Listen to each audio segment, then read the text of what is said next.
Sağlamlığının qeydinə qalan hər kəsi salamlayıram. Saf televiziyasında tibb xəbərlərinin vaxtıdır. Studiyada Günel İbadovadır. Baxaq görək dünyada və ölkədə hansı vacib tibb hadisələri baş verib.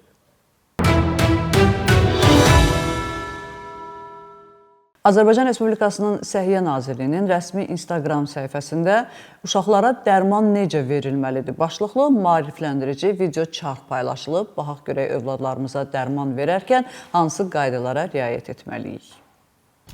Uşaqlara dərman vermə qaydaları. Azərbaycan Respublikasının Səhiyyə Nazirliyi rəsmi sosial şəbəkə hesabında uşaqlara dərman vasitələrinin düzgün verilmə qaydaları ilə bağlı maarifləndirici video çarx yayıb. Uşaqlara necə təhlükəsiz şəkildə dərman vermək lazımdır? Hər dəfə etiket təlimatlarını oxuyun və əməl edin. İstifadə təlimatlarına və xəbərdarlıqlara xüsusi diqqət yetirin. İki dərmanı eyni vaxtda verməzdən əvvəl həkiminizlə yoxlayın. Beləliklə, mümkün həddindən artıq dozadan və ya arzu olunmaz qarşılıqlı təsirdən qaçınmaq olar. Yaş və çəki ilə bağlı tövsiyələrə əməl edin. Əgər etiketdə müəyyən yaşdan və ya çəkidən aşağı uşaqlara verməyin yazılıbsa, o zaman bunu etməyin. Həmişə uşaqlardan qorunan qapaqdan istifadə edin və hər istifadədən sonra qapağı yenidən bağlayın. Həmçinin bütün dərmanları uşaqların əli çatmayan yerdə saxlayın. Dərmanları uşaqlardan uzaq saxlayın. Xatırladaq ki, mütəxəssislər övladlarınızın ümumi sağlamlığı üçün həkim məsləhəti olmadan dərman verməyi tövsiyə etmir.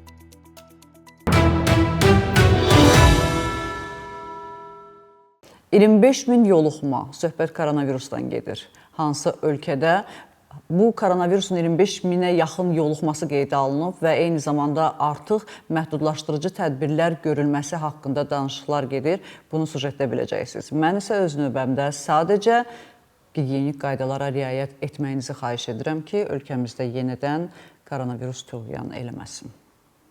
Hong Kong və Singapurda koronavirusa yoluxma hallarında kəskin artım qeydə alınıb. Xüsusən Çinin Hong Kong xüsusi inzibati bölgəsində, eləcə də Singapurda qeydə alınan yoluxanların sayı artdı ki, bu da vaxtaşırı yeni xəstəlik dalğalarının yaranmasına səbəb olur. Bu ərazilərin səlahiyyət rəsmiləri ictimaiyyəti peyvənd olmağa çağırır. Hong Kong Sağlamlıq Müdafiəsi Mərkəzinin yoluxucu xəstəliklər şöbəsinin müdiri O Jiarong Hong Kongda 2024-cü ilin aprelindən bu yana ən yüksək yoluxma halları qeydə alındığını bildirib. Onun sözlərinə görə son bir həftə ərzində 25.000-dən çox yeni yoluxma qeydə alınıb. Singapurun Səhiyyə Nazirliyi isə COVID-19-a yoluxma ilə bağlı yenilənmiş statistikasını açıqlayıb. 27 apreldən 3 may tarixinə qədər bir həftə əvvəldən 28% daha çox hadisəni qeydə alındığını və xəstəxanaya yerləşdirmələrin də 30% artdığını söylədi. Hər iki ölkədə koronavirusla bağlı müəyyən məhdudiyyətlərin tətbiqi ehtimalı müzakirə edilir.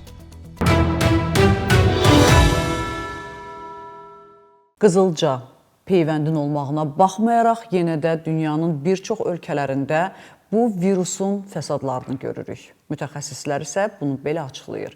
Bir çox sosial şəbəkələrdə peyvəndlərin ziyan olmağı və yaxud da başqa fəsadlar törətməyi ilə bağlı yanlış məlumatlar nəticəsində peyvənd vurduranların sayı azalır və nəticədə qızılca getdikcə artmağa davam edir. Vəziyyətdən çıxış yolu nədir? Bunu indi biləcəksiniz.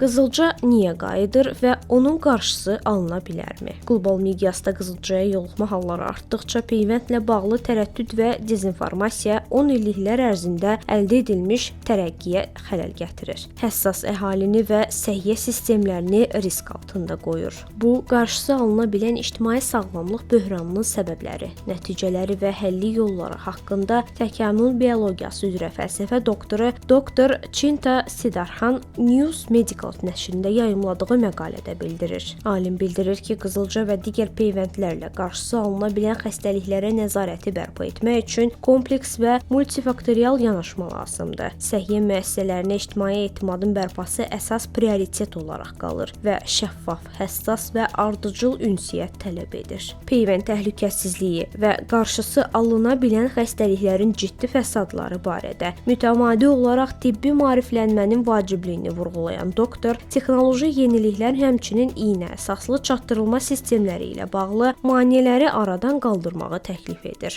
Qızılcanın yüksək yoluxucu təbiətini nəzərə alaraq xəstəliklərlə effektiv mübarizəyə nəzarəti yaxşılaşdırmaq, sağlamlığın qorunması üçün immunizasiya proqramlarının vacibliyini əhaliyə çatdırmaq qlobal səhiyyə qurumlarının əsas prioriteti olmalıdır deyə fəlsəfə doktoru vurğulayır.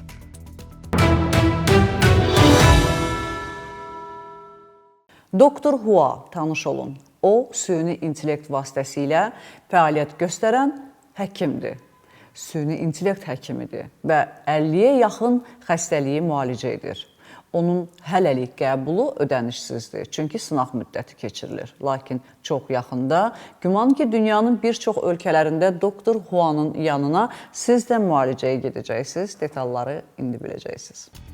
Süni intellektlə idarə edilən klinika açılıb. Dünyada ilk dəfə olaraq yalnız süni intellekt əsasında fəaliyyət göstərən klinika açılıb. Xəstəxana Çinin Sini AI texnologiya şirkətinin mütəxəssisləri tərəfindən Səudiyyə Ərəbistanında yaradılıb. Bu klinikada Doktor Au adlı süni intellekt həkimi xəstələri qəbul edir, diaqnoz qoyur və müalicə planları təqdim edir. Xəstələr kompüterlər vasitəsilə simptomlarını daxil edərək Doktor Au ilə interaktiv konsultasiya keçir. Süni intellekt əlavə məlumatları analiz edərək ilkin diaqnoz qoyur. Sonra insan assistentləri tərəfindən toplanan məlumatlar əsasında Doktor Au müalicə planı təqdim edir və bu plan insan həkimi tərəfindən yoxlanılır. Bu müalicə metodikası 0,3%-dən daha az səhv nisbəti ilə yüksək dəqiqlik nümayiş etdirib. Qeyd edək ki, sınaq mərhələsində xidmətlər ödənişsiz göstərilir. Gələcəkdə Doktor Au'nun müalicə etdiyi xəstəliklərin sayını 50-yə çatdırmaq və ölkədəki digər xəstəxanalar ilə əməkdaşlıq nəzərdə tutulur.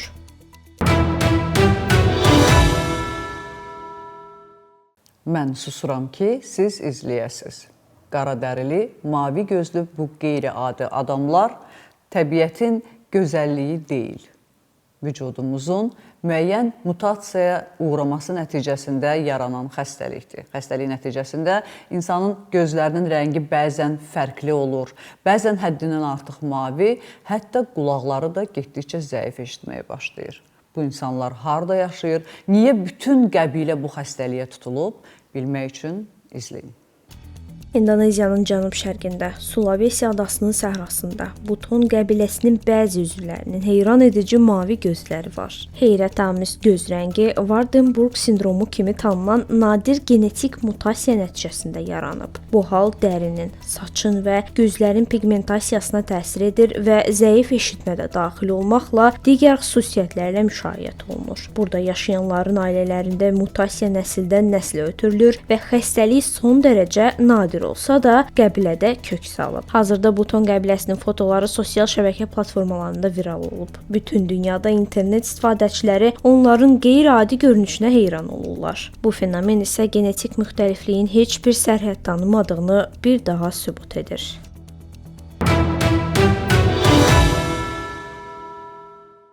Dırnağa vurulan gel laklar haqqında kifayət qədər danışmışıq və onların ziyanını da sizə izah eləmişik. Yalnız biz yox, bir çox tibbi maarifləndirmə ilə məşğul olan qurumlar, müxtəlif nəşriyyatlar və həkimlər də həmçinin. Hələ biz dırnaq bəlasından qurtarmamış, gözəllik salonlarında dişə gel lak vurdurmaq ənənəsi yaranıb. İndi də dişlər bəzənir. Baxaq görək, bunun fəsadları nə olacaq, sağlamlığa təsirləri nədir? Gel lak trendi dişlərə zərərlidir. Son günlərdə sosial şəbəkələrdə yayılan yeni gözəllik trendləri həkimlərin ciddi narahatlığına səbəb olub. Rusiyada bəzi gözəllik salonlarında başlayan və sürətlə populyarlaşan qeyri-adi prosedur dişlərə gel lak çəkilməsi artıq təhlükəyə çevrilir. Cəmi 200-300 rubl, təxminən 5-6 manat qarşılığında müştərilərə Hollywood gülümsəməsi, diş üzərində bəzəkli şəkillər, parıltılar və hətta vampir dişlərinin imitasiya forması təklif olunur. Lakin bu yaradıcılıq sağlamlıq üçün ciddi risk yaradır. Stomatoloqlar xəbərdarlıq edir ki, gel lakın tərkibindəki kimyəvi maddələr ağız boşluğuna düşməməlidir. Onlar diş minasını zədələyə, allergik reaksiyalar, ağız içi yanıq və xroniki iltihablar törədə bilər. Mütəxəssislər bildirir ki, diş dırnaq deyil, nəticələri aradan qaldırmaq daha çətin və bahalı ola bilər.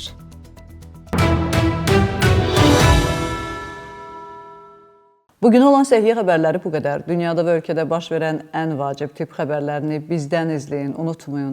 Bilmək hər zaman bir addım öndə olmaq deməkdir. Özünüzü və doğmalarınızı qoruyun. Sağ olun, salamat qalın.